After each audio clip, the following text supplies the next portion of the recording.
Vill du bygga en lyxig men ändå väldigt enkel pedestal till din trädgård? Idag kommer jag visa dig hur du kan göra.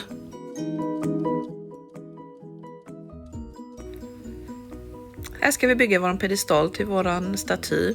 Och som ni ser så är det en rabatt som är upphöjd som en kulle kan man säga. Och uppe på den så har vi grävt ett hål. Och sen har vi fyllt med lite grus där i för att få en stabil grund till våran staty.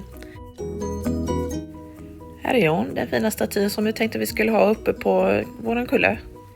Mikael han börjar med att kapa till lekablocken så att de blir rätt längd. Så när vi staplar dem på varandra så blir pedestalen fyrkantig. Stanna kvar till slutet av videon där ni kommer få se slutresultatet på våran fina pedestal och där blommorna har blivit gigantiska verkligen. Nu börjar jag blanda till murbruket som vi ska ha när vi bygger upp våran pedestal. Nu börjar Mikael att mura upp våran pedestal och som ni kan se så lägger han lekablocken omlott och det gör han för att den ska skapa mer stabilitet i pedestalen. Och så ser han till så att lekablocken ligger i våg och det är ju viktigt för att våran staty ska stå stabilt sen på våran pedestal.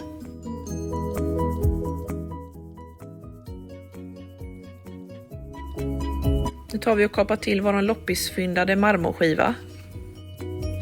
Nu ska vi se om den passar på pedestalen.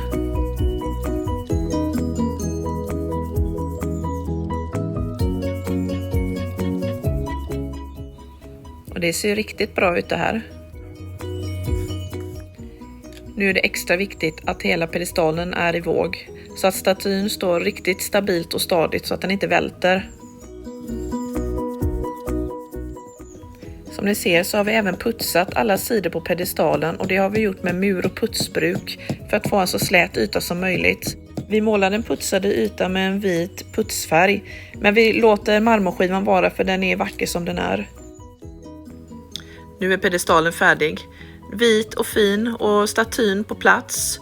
Jag tycker det blir riktigt snyggt alltså. Och när växterna börjar växa upp och fylla ut våran rabatt så kommer våran staty synas väldigt bra.